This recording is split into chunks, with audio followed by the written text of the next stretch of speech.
Yes, people, what's going on? This is Eagle Talks Football. We're back again with another video. Today's video is a very important one. We need to speak after the North London Derby a little bit about all the stuff that was going on before the Derby and everything that is now happening after the said North London Derby. But before we go any further, please do hit that like button. Please do hit that subscribe button. Let me know what you guys think in the comment section about the match that happened yesterday. And also, don't forget to check out the link right here, the QR code right here for a link straight to the best football kit website out there right now to help out anybody to get affordable football kits. Of course, I just ordered my own Brazil and France kit for the upcoming World Cup. That is going to be coming very soon. And of course, the kits are very affordable, between the price of 15 to 20 pounds, and you get 8% off using the QR code EGAL. So check it out right there. But yeah, before we go any further, hope you guys are doing well. Please do hit those like buttons. Please do hit those subscribe buttons. And we just got to talk a little bit about everything going on around Arsenal. We had ourselves one hell of a day yesterday versus Tottenham in the North London Derby.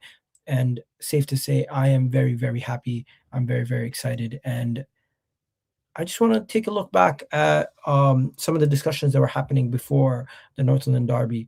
If you guys don't remember, after we dropped points to Brentford, people were saying, you know what, here it comes. Arsenal are going to bottle it. Arsenal are going to bottle it.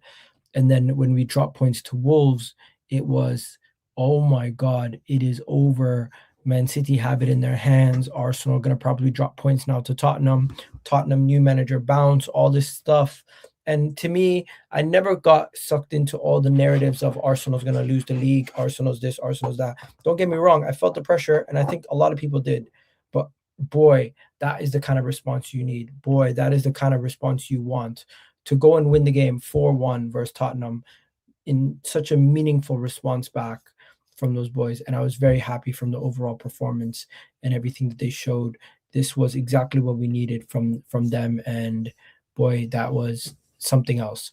Now, just taking us back quickly, a couple of days ago to when we dropped points to Wolves, it looked like absolutely everyone was just piling on top of Arsenal, piling on.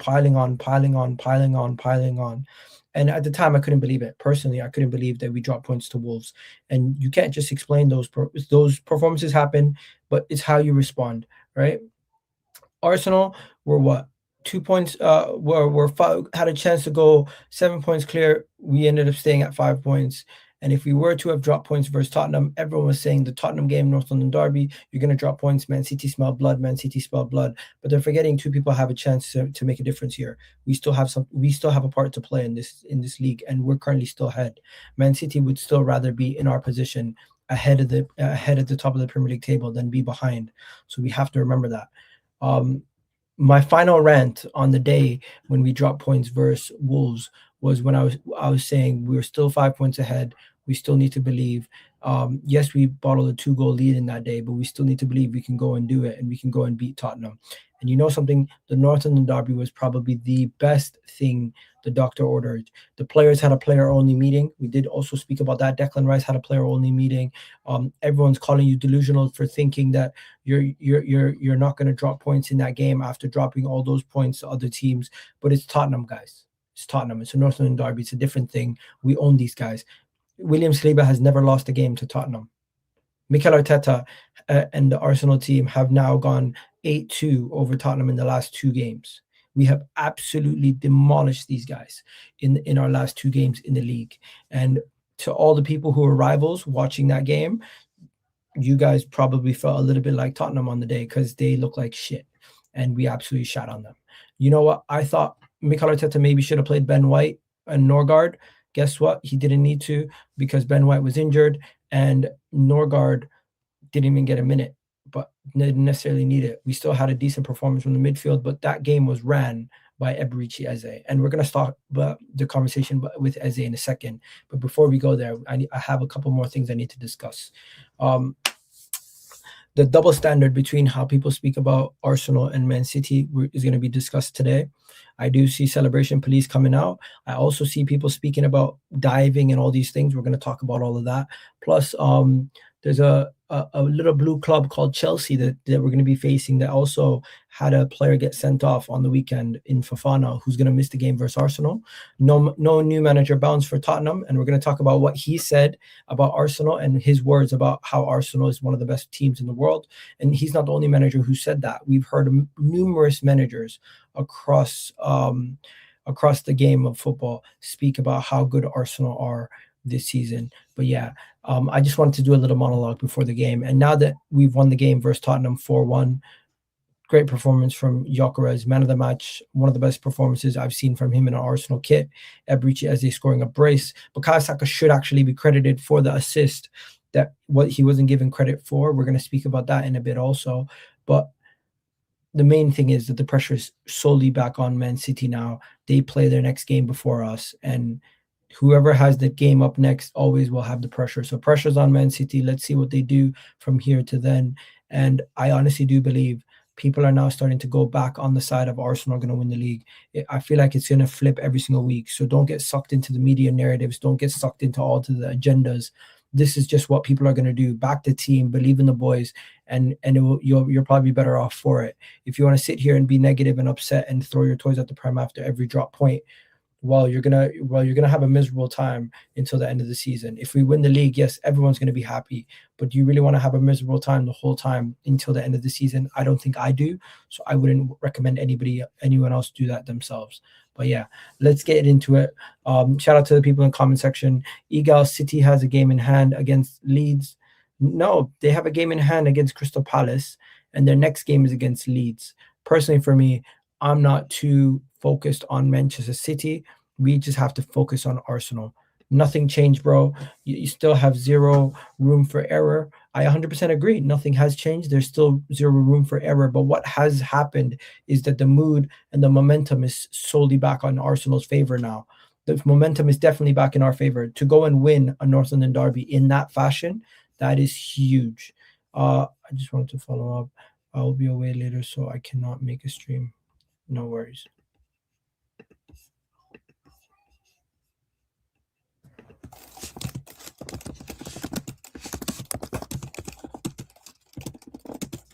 Cool. So I will be doing a stream at 10 o'clock. Ramadan Mubarak. Hope you're doing well. Hope everyone's doing well. Shout out to all of you guys. City are not going to steam down there. They have easier schedule than us. We'll talk about them. We'll talk about their schedule. I think if you don't realize, every single week, the image of the schedule changes.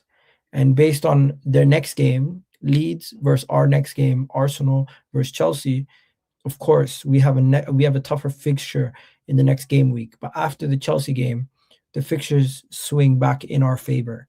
So hopefully, if we can get a result versus Chelsea, which I think we can since we're at home, we'll have to wait and see. Shout out to you, Tim. Big up to you, Leeds fan. Do you think Leeds can do something versus Man City? Let me know, Tim. Let me know. Yes, it won't. Yes, they don't want Arsenal to win because we won't be the punching bag of banter anymore. I agree. Gyokeres with Havertz sweeps the golden boot. We'll see. TBF Arsenal should finish this league by next month. We did this to ourselves. I agree. We have done this to ourselves. Jesus is king. You know something? Jesus is a beloved person in my religion, and one of the more holier spirits that everyone believes in. And of course, Jesus is beloved by Muslims and Christians. So I would never say anything bad about Jesus. I don't believe Jesus is king. I believe Jesus is a prophet, and I believe that he was a holy man that helped spread the word of God to everybody. The extremists from all clubs are hilarious. I agree. The extremists from all clubs are hilarious. Shout out to everyone. Now that we've gotten through some of the comments, let's go on to the first major talking point of the day. And the first major talking point for me of the day is how many more goals? You know what? We're enough about that. Let's get straight into the celebration police before we get into everything else. The celebration policing between, you know what? Celebration policing, or should we just do fixtures? Let's get into fixtures actually. The tunnel race. Here's the first thing. I'm all over the place. I'm trying to figure out which one to start with. The title race heats up. The fixtures are well and truly going to be interesting to see what how this is going to work, how this is going to go down, what's going to happen from here on out. We're going to have to wait and see.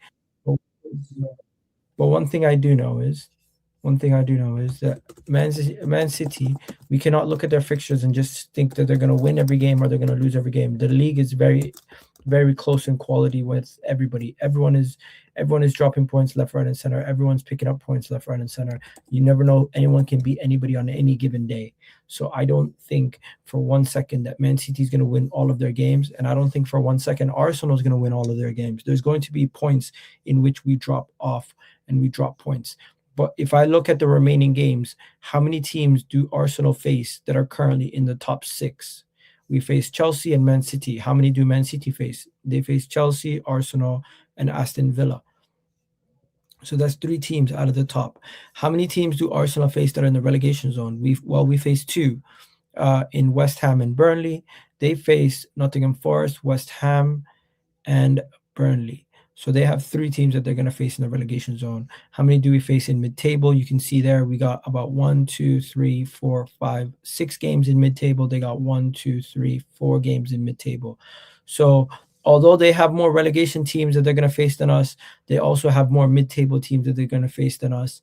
And I do think it's a situation where we look at it and we just say to ourselves, both schedules are quite similar. Both schedules are quite similar because the moment that they face that they get the Leeds game out of their way this week, it's going to be a situation where Arsenal are going to be facing a bunch of teams that are mid-table. They're going to be facing a bunch of relegation sides, and at this point in the season, those relegation sides are actually probably tougher than some of the mid-table teams in the Premier League. Think about it. West Ham and Nottingham Forest have much more to fight for this late in the season than a Brighton and an Everton do. I'm not sitting here saying guarantee just tick those off as victories. I'm not saying that, but I am saying you don't want to face a relegation side. As much as people are going to say, oh, it's just Leeds, oh, it's just Nottingham Forest, oh, it's just West Ham. I can tell you firsthand, it's not just Nottingham Forest. Nottingham Forest is a tough game. As Liverpool found out this past weekend, Leeds, although we beat Leeds has not been an easy game for the likes of Chelsea and others this season. So all these teams can get points off anybody. I would not expect Arsenal or Man City to go have a clean sweep for the rest of the season. But only thing we can do as Arsenal fans is just take a look at our fixtures and just take it a game by game as much as we can. Don't go too hard. Don't go too left. Don't go too right. Just make sure you're in the middle and just keep yourself consistent. People are going to say, Egal, who are you to say this? But you know what? I'm going to try to stay in my lane and just keep it to my keep away from the negativity. The negativity smells from within the fan base. You know who they are, dog. Yeah, I know who they are. It's negative to acknowledge the history and call out repeated mistakes supporting. But the thing is, the reason why I say it's negative is because Manchester City have the same dropped points going into the North London Derby as Arsenal do. And people don't speak about that. People only speak about the extreme negatives. They don't speak about the actual similarities between the two teams over a given stretch of time. And let me show you what I mean. Manchester City Manchester City and Arsenal have had pretty much the exact same form for the last 8 games until we faced Tottenham. We drew 4 times, they drew 4 times. We both lost to Manchester United. And then they won 3, we won 3. So in the grand scheme of things, when you actually think about it, yes, because they drew their games earlier in the new year, and we drew a couple of our games later on in the new year, it looks worse, but it's the same thing. It's the same form. When it comes down to it, they have not been any better than us in the last 10 games than we have. In the last 8 games before we played Tottenham, they were not any better than us. We're on the exact same form, exact same points. And for the people saying Semenyo and Gehi have revitalized their run, I agree. You can see after the Manchester United loss, where Semenyo and Gehi have played, they have drawn 1 game and they've won 3. Since we lost to Man United, we won 2 games and we drew 2 games. So yes, in the last 4 games, or if you want to say the last 5, if you want to say the last 4 games for City versus our last 4 games before we played Tottenham, it's worse because they obviously won 3 games and we won 2 and drew 2 and they drew 1. So in that sense, yes. But if you look at the whole picture, you can see that they've not been any better or worse than us in that time period. And this result, this week's results, this week's fixtures, between Newcastle and Arsenal. I mean Newcastle and Man City and Arsenal and Tottenham. Everyone was saying this was going to be an easy win for Man City, and it did not turn out to be as easy as a win as people thought it was. Personally, for me, I did not watch the entirety of this game, but I caught up with everything at halftime because after I finished Tarawih, I caught up with it. I thought this game was slightly over, what do you call it? This game was not analyzed fairly. Man City and Newcastle, you could see here by the momentum, Man City had a lot of the dominance in the first half and control, but I did think Newcastle had a lot of chances, and Newcastle were in this game. Newcastle were thoroughly in this game. And yes, they scored, and we can speak about some of the decisions and things that happened in this game, but I do think, all in all, Manchester City, this was a lot more of a nervy game than they usually have. It was not a convincing win like people would say it was. It wasn't beautiful, flowing, attacking football like people say it was.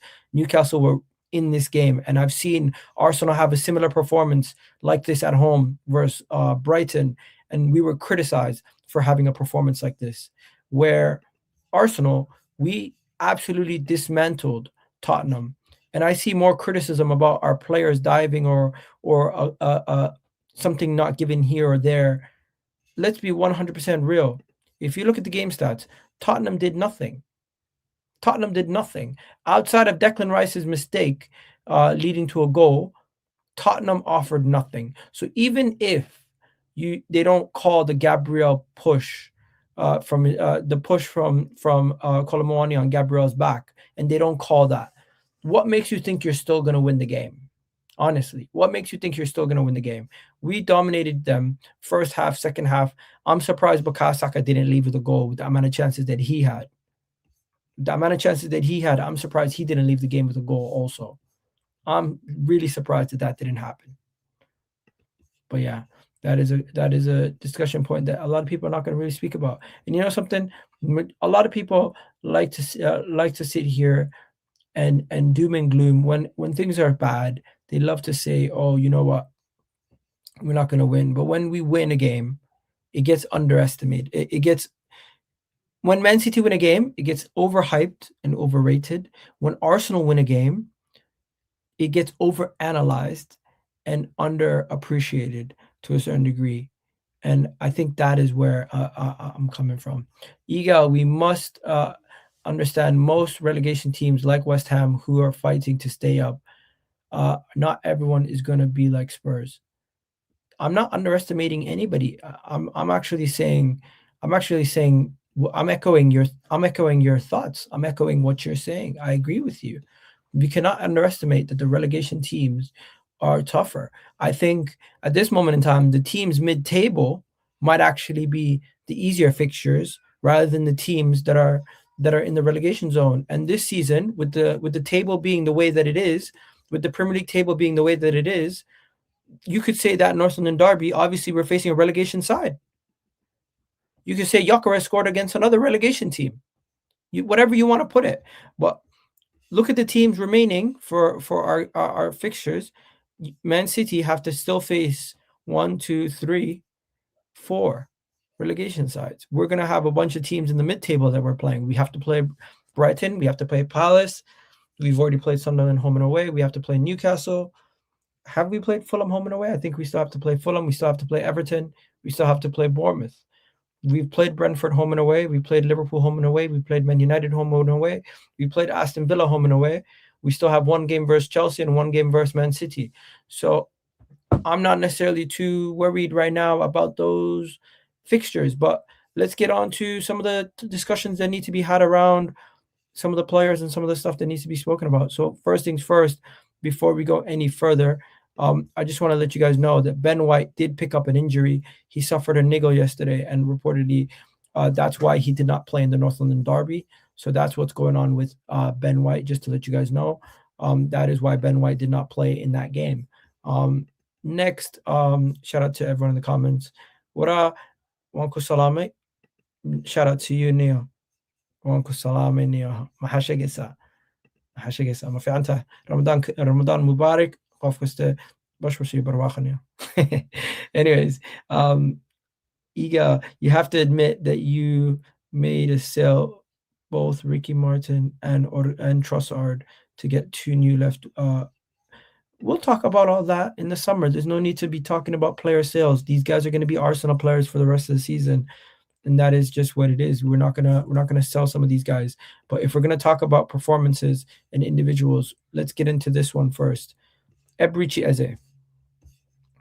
I think Eberechi Eze has been underwhelming, but that's because I think he has been misprofiled in what he is. In 2 games in North London derbies where he was asked to be a second striker, he has scored 5 goals. 5 goals. Against the other 21 teams, he scored 2 goals this season for Arsenal. So fair play. He has 7 goals all season. Damn, he has. Wait, did he score at Palace? Is that why? Did he get a goal for Palace or something? I forget. But how many goals does he have all season? I don't even know. How many goals does Eze have? Is he on 7 goals? 1 second. Eze's on 6 goals. Where are they getting this extra goal from? What are they talking about? How many goals does Eze have? Eze has 7 goals all season. One of them is in the cup. Oh, okay, yeah. They're talking about Port Vale. Yeah, that's what they're talking about, Port Vale. So, in 21 other games, there you go, other teams. But why have the Premier League logo if you're going to include a Port Vale goal? That doesn't make sense to me. Long story short, I think Eberechi Eze has been misprofiled. I think, and I think the person who broke that down perfectly today was I seen somebody on Sharky's channel speaking about it. Shout out to Kish. Kish, I think he broke it down perfectly. He's a Tottenham fan. He went to the game and he was speaking about after the game on Sharky's channel, and this is what he had to say. It was better than it's been before. Obviously, before the game kicked off, it was like I got down there quite early, so it was like it was good. Like it was building. But obviously, the football ruins everything. So no, my thing with Eze is like I think he was misprofiled when we were linked with him. I think he's been misprofiled at Arsenal. I see him more as like a Foden type player in terms of people used to say this about Foden, how he's like a David Silva replacement. Mm-hmm. I don't think Foden's a creator, and I don't think Eze's a creator. I think they're goal scorers, like they're goal scoring midfielders. I think because he looks nice on the eye, he's technically gifted, people just automatically think, yeah, number 10, he can create. But his best work, so maybe... Yeah, I agree. His best work is actually scoring goals. His best work is actually being at the end of chances rather than being the guy who is creating those said chances. Now, I know he created some chances versus Wigan from the deep, playing as a left 8, but it's not often we see him playing left 8. It's not often we see him playing in our team in a deeper role. He's most of the time he's higher up the pitch, higher up the pitch attacking wise. So we're gonna have to wait and see what happens. But in my opinion, I think second striker role has worked well at Arsenal. Odegaard, who's more of a chief creator, coming off the bench and getting an assist also. Odegaard has looked better coming off the bench. I personally would continue to start Eze or Havertz in that 10 position rather than have anybody else in that 10 position at this moment in time. So that means no to Moreno when he's fit, no to Odegaard. And I know Moreno's not going to be back till next season, but talking about Martin Odegaard. Odegaard came off the bench and also got an assist. Do I think Odegaard is going to be a bench player for the rest of the season? Probably. I personally would not start Odegaard in many games right now. I would probably there might be games where he might need to come on and make a difference, but right now, until he gets back into full form and he's 100% fit and ready to go in the Chelsea game, once again, I would either go with Eze in the 10, and if you need Odegaard, you can bring him on. So I don't think you change it. Eze just scored a brace versus Tottenham after scoring a hat-trick versus them previously. And in the last 2 games where we did play Odegaard, he did not look so effective in those games. I know Eze didn't have the best of games versus Brentford, but I think games like against Chelsea, where there's going to be more opportunity, where the team that we're going to be facing is going to be attacking a little bit more, it makes a difference. Saka in the 10, I don't want to see him in the 10 either. I think Saka was so much more so much better on the right. He also created the first goal for Eze, and I do think we need to just take a little bit of a chill pill when we're sitting here making too many changes. We found something that works. I would go with the same team versus Chelsea in a week's time because we have a week's rest. It's not too often we're going to have a week's rest going into the next game for a little while now. Next thing that we need to talk about, Viktor Gyokeres. This doesn't suit the narrative against Viktor Gyokeres, but in the turn of the new year in 2026, Viktor Gyokeres has been one of the best goal scorers in the Premier League. Out of all the Premier League sides, he has the most goals in 2026. Yes. Can you believe it? Can you believe it? He has the most goals in 2026, more than all those other players in all comps. In 2026, so far this season, he has been immense, and we have to give him the utmost credit. I don't think he gets enough credit for his recent turn in form. I think people still have the narrative that he's not good or he's not that good. We see when we create for him and when we give him chances, what he's capable of doing and what he is. He is a good finisher. He has a good shot on him, and he's probably still one of the better strikers in this league. Eberechi Eze had himself a brace, but Gyokeres' brace, he was man of the match before he even got the second goal. So at the time when man of the match was being picked, first of all, some of those goals don't even happen without Gyokeres, with his link-up play and his all-around play. He completed passes, everything. He was immense. And you can tell everyone was happy for him scoring that when we scored that 4th goal, when he finished it. But the person who I need to speak about is certain Rio Ferdinand. I don't know if you guys seen it. Let me go show you guys what Rio Ferdinand posted going into this game. 1 second. Here, where is it? There's so much stuff that was posted. It's actually crazy. Where is it? Here it is. Rio Ferdinand said, Gyokeres is going to score 100% against Spurs are playing to his strengths, allowing opportunities to get 1v1 around the box against a player he feels he can get the better of. And Archie Gray 1v1 versus Gyokeres, it was not a physical battle that he's going to lose. And Eberechi Eze did make a big difference in helping Viktor Gyokeres have more space for his shots in that game also. So it was really nice to see. I'm really happy that he's doing his thing and getting himself sorted and getting himself all ready for the rest of the season. Viktor Gyokeres is going to have a big part to play for the remainder of the season, and I'm very excited to see what he's capable of doing from now to the end of the season. The next person I want to speak about is none other than David Raya. Can we put some respect on David Raya's name? David Raya is one of the better keepers in this goddamn league, and I don't think he gets the respect that he deserves. In my opinion, he doesn't. He's been one of the best goalkeepers in this league for 3 seasons now. Because Arsenal haven't won the league, and because we have Saliba and Gabriel, he doesn't get the respect that he deserves. Constantly making saves that save our games, and constantly making last-minute ditch saves, even if the ball gets past him somehow. So yeah, big up to him. Big up to Eze. How the hell did he get his foot so high up for that goal? Crazy to think. And then Timber got injured. I don't know what the extent of Timber's injury is. If I can just see if there's any update on Timber's injury from the press conference with Mikel Arteta, they'll let us know if they have any updates on Timber's injury. Let's see if they asked him anything on Timber. I don't know. Did you guys see anything on Timber? let's see, Timber Arsenal. Any news on his injury? Timber Arsenal injury. Any news? 24 hours. No, that was 24 hours ago. That's not what I need.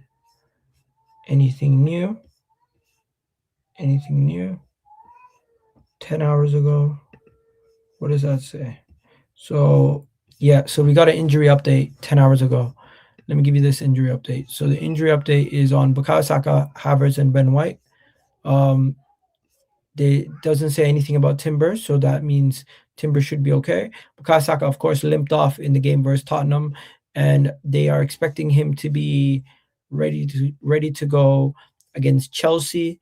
As for Kai Havertz, they expect 1 second, let me just note this down in a section where in the video.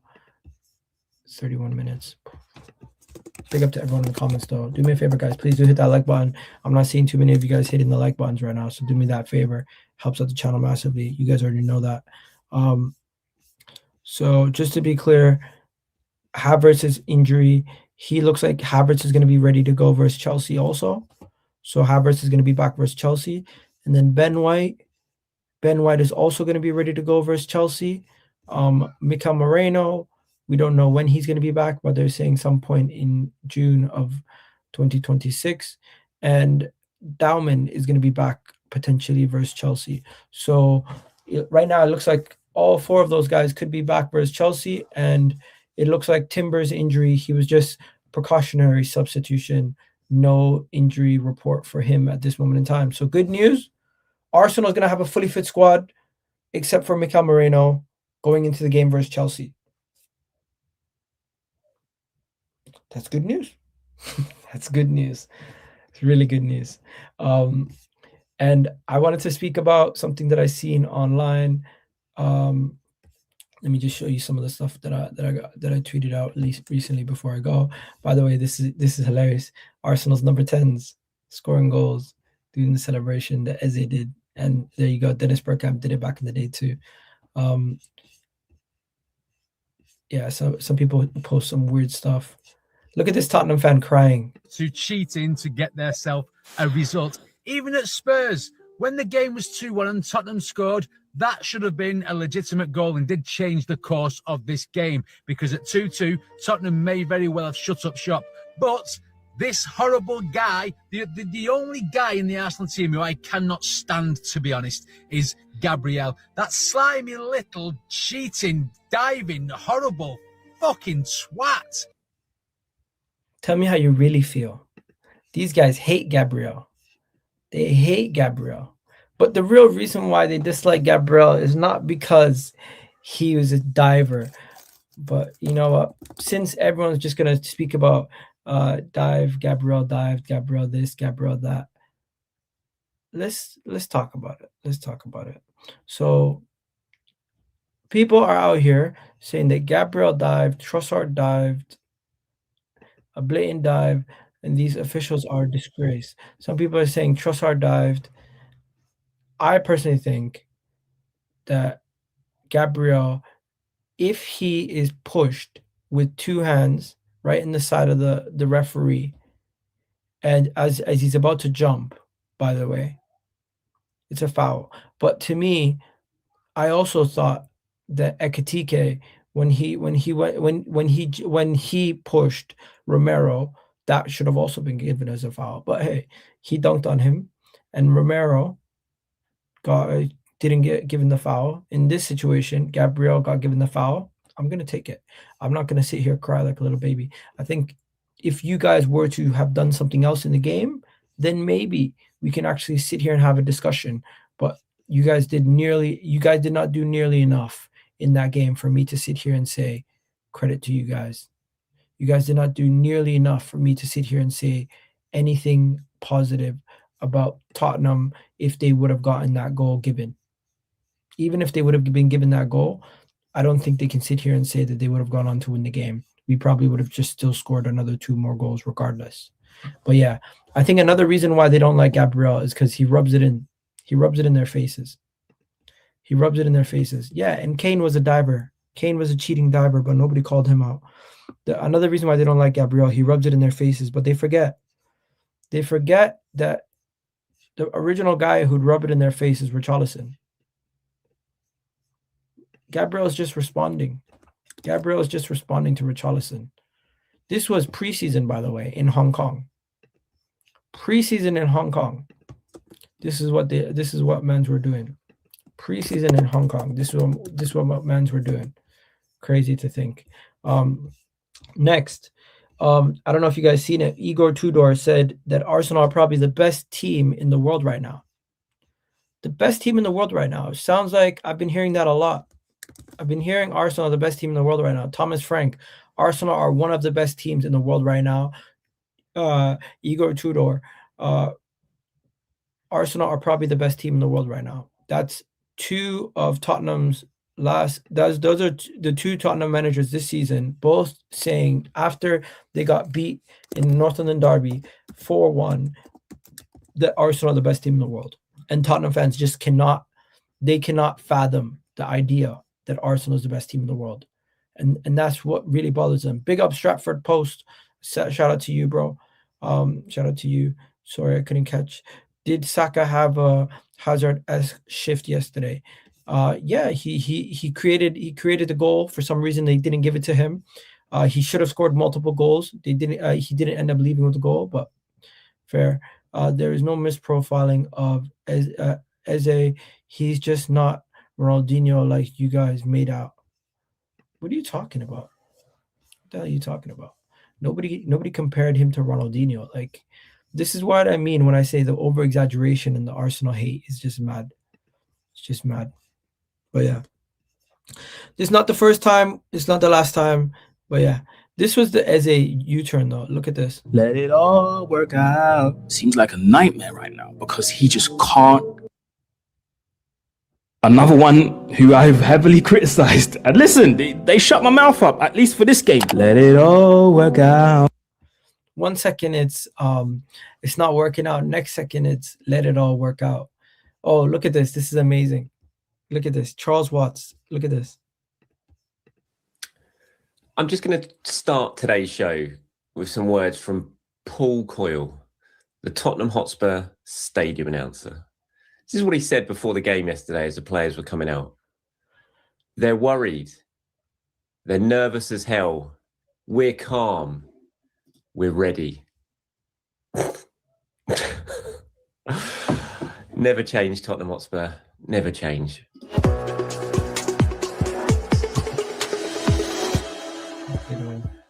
Also, we're the people who said Arteta and Eze are beefing, or something about Arteta doesn't rate Eze. What happened to that? Yeah, Tottenham fans were the hate watchers were not having a good day. Walk my dog. I don't have a dog. Yeah. I love how stressed out I am. Yeah. Oh, look at this poor kid, man. Goodbye, my lover. Goodbye.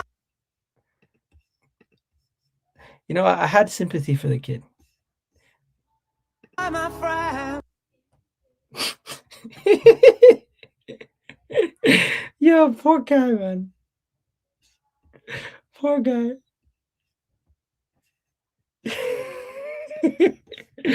Yeah, honestly, some of the guys are hilarious. Where's that thing that I wanted to show you guys? Where is it? Where'd it go? Where's what I wanted to show you? It was somewhere here. Here it is. I think this is what this team is going to be remembered for. And Ali McCoy broke it down perfectly on what he thinks that this Arsenal team will be remembered for. Ali McCoy thinks that this Arsenal team will be remembered as one of the strongest squads in Premier League history, and not necessarily one of the best teams, but just not one of the best like individual teams led by an individual like Erling Haaland or a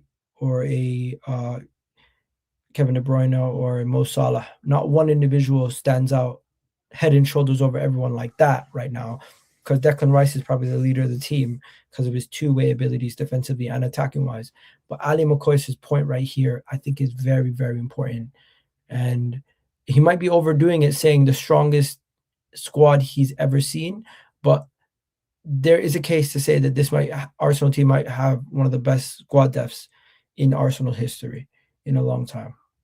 The strongest squad I've ever seen in English football. What's the difference at this moment in time? And you're right to point out that United have beaten Arsenal City. However, no European games. You're looking at European games, take them FA Cup, League Cup, whatever it may be. What's the difference between Arsenal and City? Their squads. Arsenal might, in my opinion, have the strongest squad I've ever seen in English football. Might not be the best team, right? In English football that I've ever seen. I think it's the best team this season. But in terms of the squad, it might be the strongest squad I've ever seen. Fair. So Arsenal might have the strongest squad in English football history. I don't agree with that. We would have to first have the silverware and the achievements to match that before we can say something like that. But fair. It seems like that is what we'll be remembered for if we do go on to win it. And I like this tall praise from Ali McCoy. Anyways, that is it for today, ladies and gentlemen. I will be back later today at 10 o'clock with the boys from Vibes from the 6. We'll be doing a full video breakdown of everything at that point. And for now, we'll leave you guys there. Hopefully you guys enjoyed this video. Hopefully catch you guys on the next one. You already know what it is. Eagle Talks Football. We're out of here. Love for the love. Peace.